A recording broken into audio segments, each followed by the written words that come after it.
Hi friends, welcome to tea and spicy. இன்றைக்கி நம்ம கிச்சனில் நல்ல ஹோட்டல் ஸ்டைல்லையே காலிஃப்ளவர் கிரேவி எப்படி செய்கிறதுன்னு பார்க்க போகிறோம். இந்த கிரேவி சிம்பிளான மெத்தடில் தான் செய்ய போகிறோம். ஆனால் டேஸ்ட் ரொம்ப சூப்பராக இருக்கும். அதே மாதிரி ஒயிட் ரைஸ் சப்பாத்தி கூடலாம் வச்சு சாப்பிட்றதுக்கு இன்னும் டேஸ்ட் சூப்பராக இருக்கும். நம்ம வெரைட்டி ரைஸ் கூட வச்சு சாப்பிட்லாம்.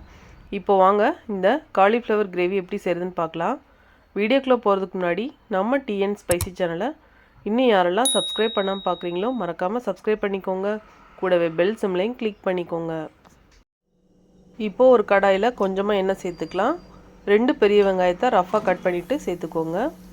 நாம் இதை அரைக்க தான் போகிறோம், அதனால் 1-2 கட் பண்ணிவிட்டு நீங்கள் சேர்த்துக்கலாம். வெங்காயம் நல்லா வதங்கிறதுக்காக கொஞ்சமாக கல்லுப்பு சேர்த்துக்கலாம். சேர்த்துட்டு வதக்கும் போது நம்மளுக்கு வேகமாக வதங்கி வரும். இப்போது நல்லா வதக்கி விட்டுக்கோங்க.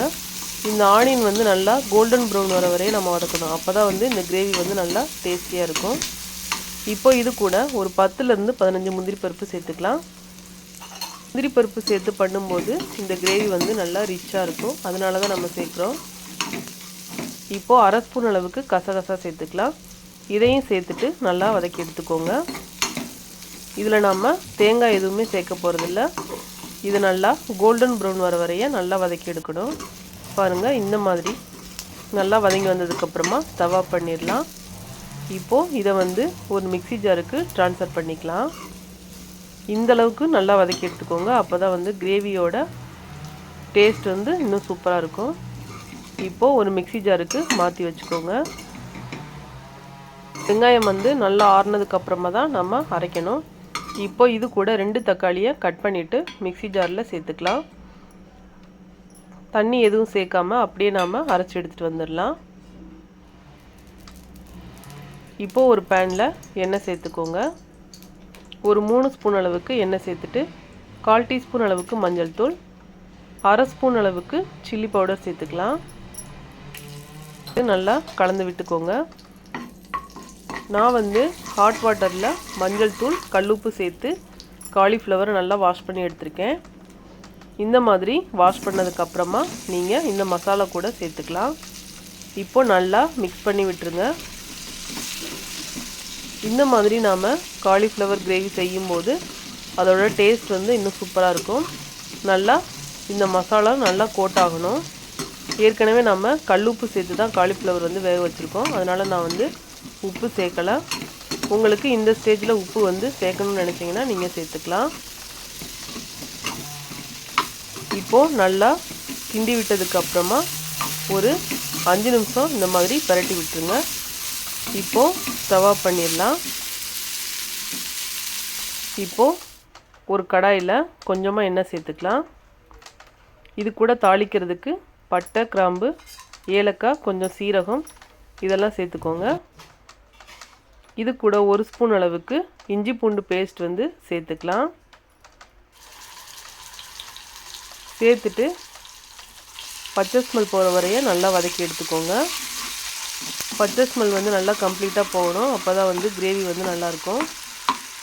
இப்போது இஞ்சி பூண்டோட பச்சை ஸ்மெல் நல்லா போயிருக்கு. இப்போது நம்ம அரைச்சி வச்சுருக்க வெங்காயம் தக்காளி பேஸ்ட்டை இதில் சேர்த்துக்கலாம். இப்போது இந்த பேஸ்ட்டை ஒரு 5 நிமிஷம் நல்லா வதக்கி எடுத்துக்கலாம். தக்காளியோட பச்சை ஸ்மெல் நம்மளுக்கு போகணும், அந்தளவுக்கு நல்லா வதக்கி விட்டுக்கோங்க. இப்போது வதங்கி வந்ததுக்கப்புறமா மசாலா சேர்த்துக்கலாம். 1 ஸ்பூன் சில்லி பவுடர், 2 ஸ்பூன் அளவுக்கு மல்லித்தூள் சேர்த்துக்கலாம். 1/4 டீஸ்பூன் அளவுக்கு மஞ்சள் தூள், 1/2 ஸ்பூன் அளவுக்கு மட்டன் மசாலா சேர்த்துக்கலாம். 1/4 ஸ்பூன் அளவுக்கு கரம் மசாலா சேர்த்துட்டு நல்லா கலந்து விட்டுக்கோங்க. மசாலாவோட பச்சை ஸ்மெல் போகணும், அந்தளவுக்கு வதக்கி விட்டுக்கோங்க. இப்போது நல்லா மிக்ஸ் பண்ணி விட்டாச்சு. லைட்டாக கொதி வரணும். இது கூட கொஞ்சமாக உப்பு சேர்த்துக்கலாம்.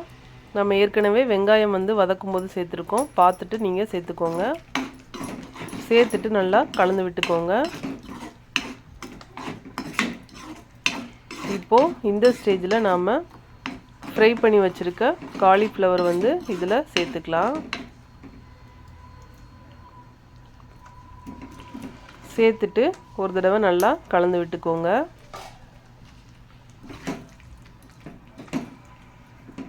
உங்களுக்கு எந்த அளவுக்கு தண்ணி தேவையோ அந்த அளவுக்கு நீங்கள் சேர்த்துக்கோங்க. நான் வந்து கிரேவி மாதிரி பண்ணுறதுனால 1 கப் அளவுக்கு மட்டும் தண்ணி சேர்க்குறேன். நீங்கள் குழம்பு கொஞ்சம் தண்ணியாக வைக்க போகிறீங்கன்னா இன்னும் கொஞ்சம் தண்ணி சேர்த்துக்கலாம். சேர்த்துட்டு கலந்து விட்டுக்கோங்க. இதை வந்து ஒரு 10 நிமிஷம் மூடி போட்டு நாம் வேக விட்டுடலாம். காலிஃப்ளவர் வந்து நல்லா வெந்து வரட்டும். இப்போது மூடி போட்டு மூடி விட்டுடலாம்.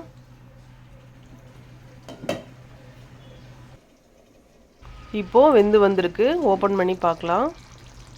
கிரேவி வந்து நல்லா திக்காகி காலிஃப்ளவர் நல்லா வெந்து வந்திருக்கு பாருங்கள். ஒரு தடவை நல்லா கலந்து விட்டுக்கலாம். இப்போ இது கூட ஒரு கைப்பிடி அளவுக்கு கருவேப்பிலை தூவிக்கலாம். அதே ஒரு கைப்பிடி அளவுக்கு கொத்தமல்லி இலையும் சேர்த்துக்கலாம். சேர்த்துட்டு ஒரு தடவை நல்லா கலந்து விட்டுக்கோங்க. கலந்ததுக்கப்புறமா நாம் இந்த ஃப்ளேவர் வந்து நல்லா இறங்கி எண்ணெய் வந்து பிரிஞ்சு வரணும். அதனால் திரும்பவும் ஒரு மூடி போட்டு ஒரு 5 நிமிஷம் ஹை ஃப்ளேமில் விட்டு கொதிக்க விட்டுக்கோங்க. அப்போது கிரேவி வந்து நம்மளுக்கு நல்லா பக்காவாக ரெடியாகி வந்துடும். இப்போது மூடி வச்சு கொதிக்க விட்டுடலாம். இந்த மாதிரி கிரேவி செய்யும்போது அந்த கருவேப்பிலை கொத்தமல்லியோட ஃப்ளேவர்லாம் ஃபைனலாக சூப்பராக ரெடியாகி வரும்.